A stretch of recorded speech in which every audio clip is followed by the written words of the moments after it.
Halo Sobat Maya, apa kabar kalian semua? Semoga aja seperti biasa ya, selalu sehat, selalu bahagia, dan makin sukses. Kirain IPO kali ini bakalan satu persatu ya, ternyata langsung diserbu lagi. Jadi kita bakalan maraton review saham IPO lagi untuk beberapa waktu ke depan. Nah, di video kali ini saya akan membahas tentang sebuah perusahaan yang bergerak di bidang real estate yang begitu saya baca prospektusnya, saya tuh langsung nostalgia pada sebuah perusahaan yang baru aja listing juga di bursanya kita, yaitu WinAir. Usut punya usut, ternyata underwriter yang mengawalnya juga sama ya. Nah, benar banget ya. Jadi perusahaan yang akan kita bahas kali ini adalah PT Wulandari Bangun Laksana, atau nantinya akan listing di bursanya kita dengan kode ticker BSBK. Bersamaan dengan IPO ini juga akan diterbitkan waran dengan rasio yang sangat menarik. Tapi bagaimana dengan prospek usaha dan juga fundamentalnya?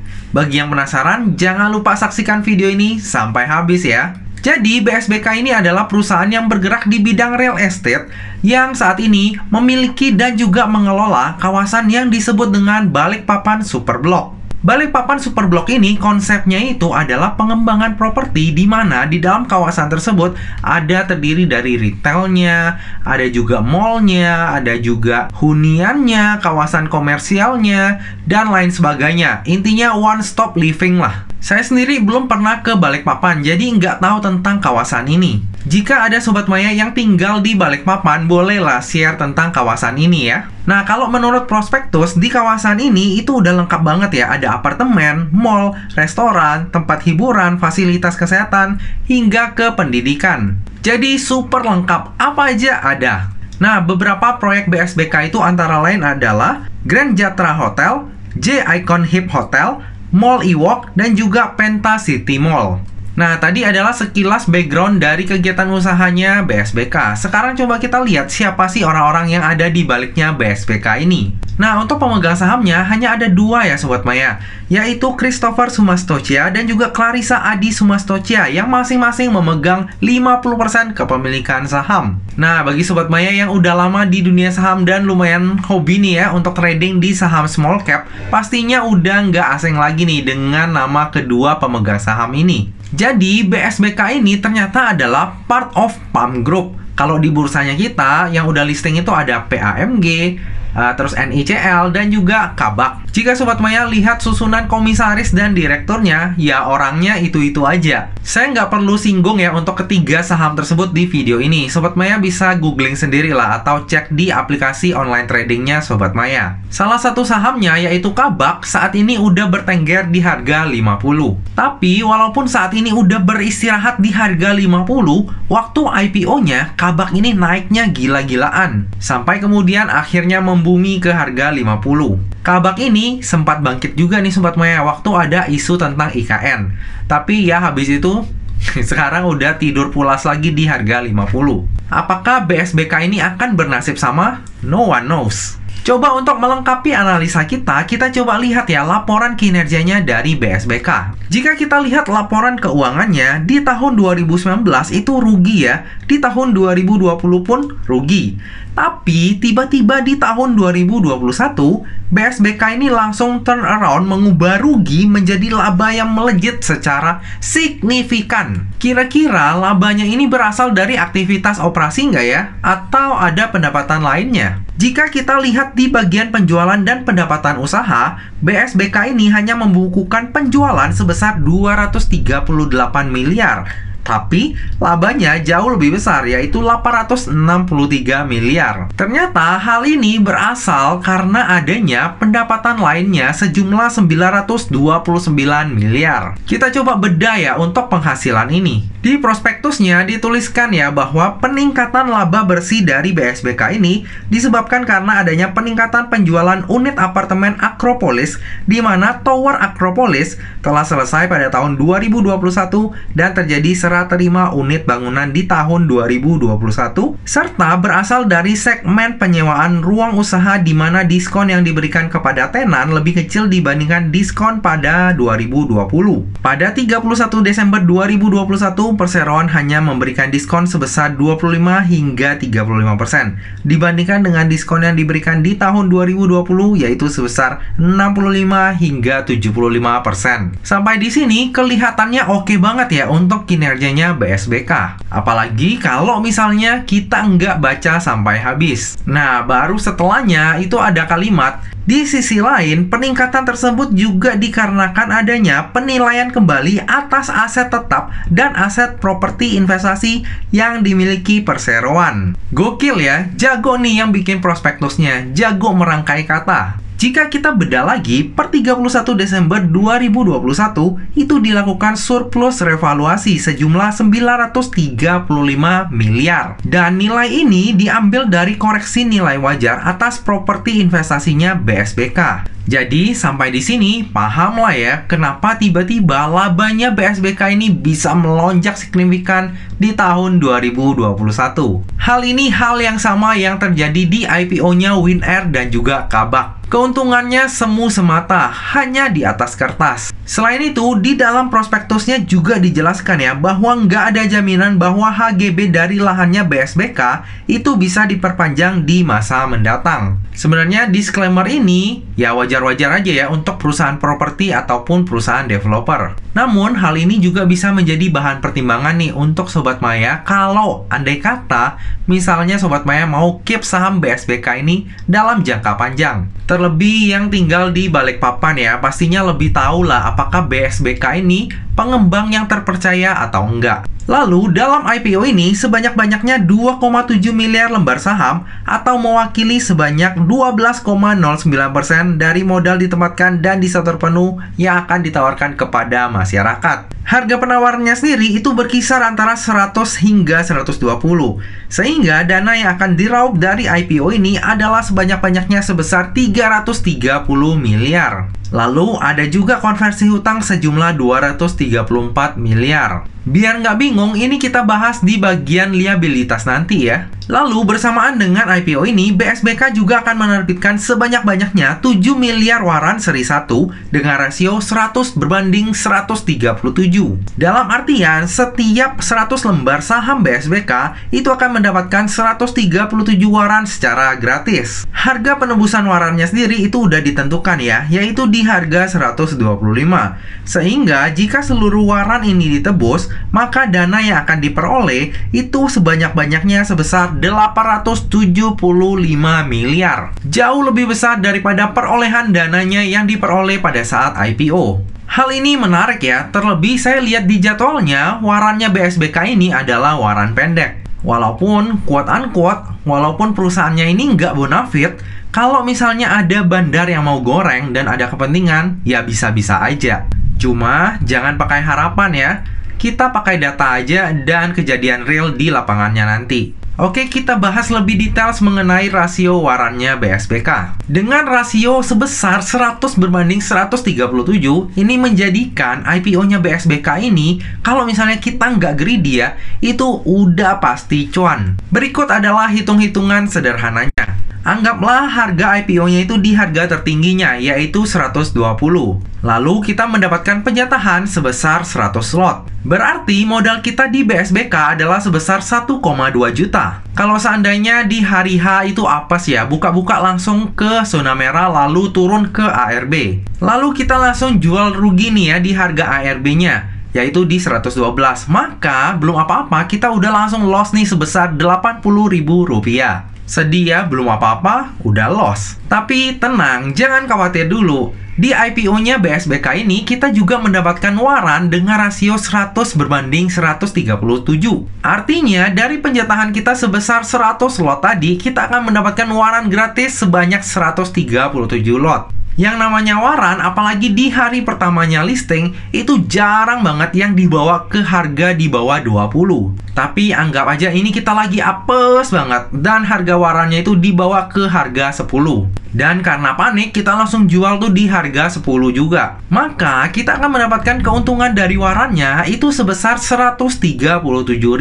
Rugi 80.000 dari induk, tapi masih untung 137.000 dari waran. Artinya masih cuan sebesar 57.000. Anggap aja fee penjualannya itu 5.000. Maka kita masih akan mendapatkan net cuan sebesar 52.000. Ini saya ambil worst case ya, kalau misalnya di hari pertama itu langsung ARB dan warannya itu juga dibawa ke harga 10. Dengan skenario seperti ini, di hari pertamanya BSBK listing, itu kita udah pasti cuan. Tapi ini akan beda cerita lagi ya, kalau misalnya di hari pertamanya listing, Sobat Maya nggak sempat jualan di harga ARB, lalu tekanan jualnya itu gede banget, sampai besoknya juga masih ARB, yaitu dari cuan udah berubah menjadi bocuan. Jadi pastikan bagi yang mau beli sahamnya BSBK ini cuma karena warannya, pastikan di hari pertamanya listing itu benar-benar standby ya di depan monitor. Jadi kalau misalnya ada hal-hal yang nggak kita inginkan, itu kita bisa langsung eksekusi untuk jualan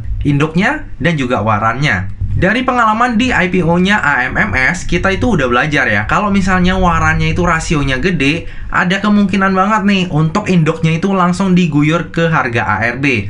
Walaupun mungkin jika ada retail yang punya dana gede ataupun bandar yang mau makan di harga ARB, itu bisa-bisa aja. Jadi walaupun resikonya di BSBK ini cenderung rendah, tapi tetap aja harus waspada dan hati-hati ya. Apalagi bagi Sobat Maya yang nggak bisa pantau market. Oke, kita lanjut ya. Nantinya dana IPO tersebut akan digunakan untuk tujuan-tujuan sebagai berikut. Tujuan yang pertama adalah sekitar 100 miliar itu akan digunakan untuk membeli tanah seluas kurang lebih 1,2 hektar di kota Balikpapan dan sekitarnya. Lalu tujuan yang kedua itu sekitar 90% akan digunakan untuk modal kerja dan sisanya sekitar 10% itu akan digunakan untuk operasional perseroan. Lalu jika ada dana yang diperoleh dari pelaksanaan waran seri 1, dananya itu sebesar 200 miliar itu akan digunakan untuk pembayaran utang ke PT BPD Kalimantan Timur dan Kalimantan Utara. Lalu sisanya akan dipergunakan untuk modal kerja dari perseroan. Untuk tujuan IPO-nya BSBK ini lumayan oke. 100 miliar dipergunakan untuk pembelian tanah untuk pengembangan bisnis, sedangkan sisanya untuk modal kerja. Cuma di sini ada hal yang menarik nih Sobat Maya. Penggunaan dana IPO-nya ini mirip banget dengan tujuan penggunaan dananya di prospektusnya WinAir. Kalau Sobat Maya ada waktu nih untuk lihat lagi prospektusnya WinAir, coba deh perhatikan. Nah, untuk jadwal IPO-nya dari BSBK ini adalah sebagai berikut. Untuk masa offering-nya itu dari tanggal 28 Oktober hingga 1 November 2022, dan rencananya akan listing di bursanya kita itu pada tanggal 3 November 2022. Nah, untuk periode warannya, Sobat Maya juga bisa lihat ya bahwa warannya BSBK ini adalah waran pendek. Lalu coba kita lanjut ya melihat siapa sih underwriter dari IPO-nya BSBK ini. Seperti yang saya bilang di awal, underwriter yang mengawal IPO-nya BSBK ini sama persis ya dengan underwriter yang mengawal saham IPO-nya WinAir. Siapa lagi kalau bukan PT Arta Sekuritas Indonesia dengan kode brokernya SH. Dalam 2 tahun terakhir ini, SH ini cuma mengawal saham IPO-nya WinAir. Dan tahu sendirilah ya track record-nya. Sahamnya itu diobok-obok terus. Jadi bagi Sobat Maya yang nggak mau ambil resiko, bisa dipertimbangkan nih. Kalau misalnya udah cuan, dibungkus aja. Oke, kita lanjut melihat laporan keuangannya. Dari sisi aset, terjadi peningkatan yang signifikan dari tahun 2020 ke tahun 2021. Dari total aset sejumlah 977 miliar di akhir tahun 2020, bertumbuh menjadi 2,2 triliun per 31 Desember 2021. Hal ini terutama disebabkan oleh adanya peningkatan di pos properti investasi. Udah tahu dong angka ini munculnya dari mana? Udah kita bahas ya di awal tadi, karena adanya revaluasi aset. Oke, kita lanjut melihat dari sisi liabilitasnya. Dari sisi liabilitas cenderung naik ya dari waktu ke waktu. Beberapa komponen terbesar di bagian liabilitas ini antara lain pinjaman lainnya, utang bank, dan juga bunga bank yang ditangguhkan. Kita bahas tentang sisi pinjaman lainnya. strukturnya. Waktu bicara tentang bagian struktur IPO, sempat dijelaskan ya bahwa akan ada konversi pinjaman sebanyak-banyaknya sebesar 234 miliar. Untuk konversi hutang tersebut sebesar 131 miliar itu ke Glory Venture Capital. Sementara sebesar 102 miliar itu kepada Hedonsons Fish Venture. Saya sendiri nggak menemukan informasi dari kedua perusahaan yang memberikan pinjaman ini. Namun nantinya hutang tersebut akan dikonversi menjadi saham di harga pelaksanaan IPO. Dan nggak dijelaskan juga mekanismenya itu gimana. Tapi yang jelas menurut saya hal ini bisa jadi peluang atau bisa juga jadi bencana kalau misalnya kita nggak hati-hati. Dikarenakan konversi hutangnya ini di harga IPO, tentu saja nggak ada lock-up periodnya baik untuk Glory Venture ataupun Hedonson Fish Venture. Jadi mereka itu bisa kapan aja kalau misalnya mau jualan sahamnya. Tapi tentu saja untuk proses distribusi sebesar 234 miliar itu nggak gampang ya. Jadi menurut saya kemungkinan besar saham BSBK ini akan volatile nih nantinya. Mirip lah sama transaksinya WinAir yang tiap hari itu berjuta-juta lot sampai pada akhirnya berhasil distribusi dan akhirnya bertengger di harga 50. Jadi apakah nantinya bakalan jadi peluang atau jadi bencana? Kita tunggu aja aksinya Bandar BSBK. BTW, pemegang saham lama dari BSBK itu sebenarnya juga nggak di lock up ya untuk sahamnya. Tapi Christopher dan Clarissa Sumastocia itu udah sepakat nih, nggak akan mengalihkan ataupun menjual kepemilikan sahamnya sampai dengan 8 bulan semenjak BSBK ini listing. Nah, sekarang kita lanjut ya ke bagian ekuitas. Jika kita lihat pada laporan ekuitas di tahun 2020, ekuitas BSBK ini berada di posisi negatif ya. Namun, secara ajaib dari posisi ekuitas negatif sebesar 111 miliar di akhir tahun 2020, langsung disulap menjadi plus 1,1 triliun di akhir tahun 2021. Naik berapa kali lipat tuh? Sadis ya. Angka ini dari mana? Tentu saja berasal dari laba yang udah kita bahas sebelumnya, yang cuma keuntungan semu. Nah, bagi Sobat Maya yang concern terhadap daftar efek syariah, jika kita lihat dari sektor usaha dan juga rasio hutangnya, kemungkinan BSBK ini akan masuk ke dalam daftar efek syariah. Tapi untuk lebih pastinya, kita tunggu aja ya pengumuman resminya. Nah, dengan kinerja BSBK yang cakep banget di tahun 2021, kira-kira valuasinya di harga IPO menarik nggak ya? Nah, jadi kalau misalnya kita lihat valuasinya di tahun 2021, ini sebenarnya lumayan menarik ya.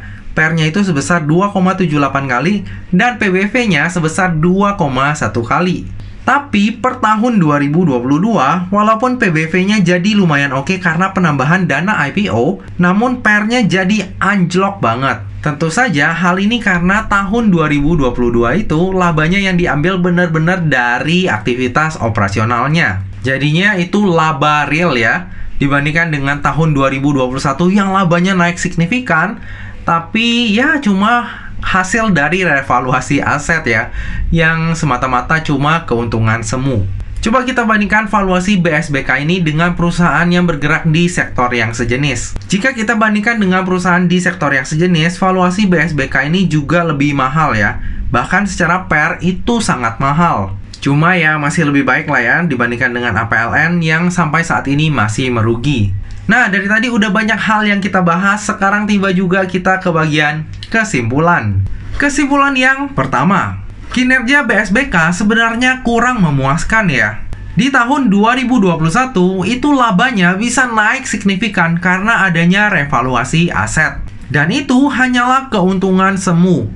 Hanya di atas kertas saja, nggak ada duitnya. Lalu beban keuangan dari BSBK ini juga gede banget. Penjualannya hanya sekitar 200 miliar, tapi beban keuangannya itu mencapai 50 miliar. Rasio yang menurut saya sangat jelek. Apakah kinerjanya BSBK di tahun 2022 dan seterusnya bakalan jadi lebih baik? Bisa jadi iya, bisa juga enggak. Yang jelas menurut saya BSBK ini harus perbaiki dulu nih neraca keuangannya.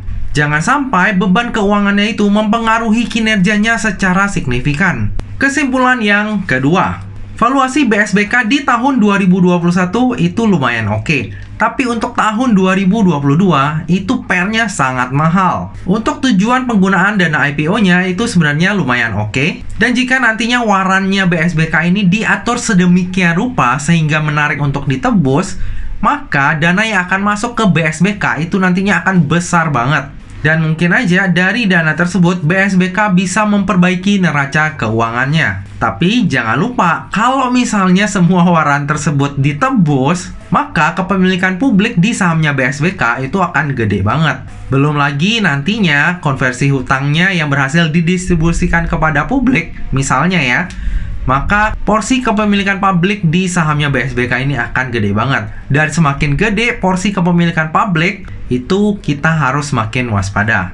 Kesimpulan yang ketiga, underwriter dari IPO-nya BSBK ini adalah SH. Nah, SH sendiri dalam 2 tahun terakhir ini baru mengawal saham IPO-nya WinAir. Dan hasilnya berhasil arah sampai 2 kali. Cuma arahnya ini nggak langsung mentok di arah ya, tapi diobok-obok dulu, naik turun, naik turun.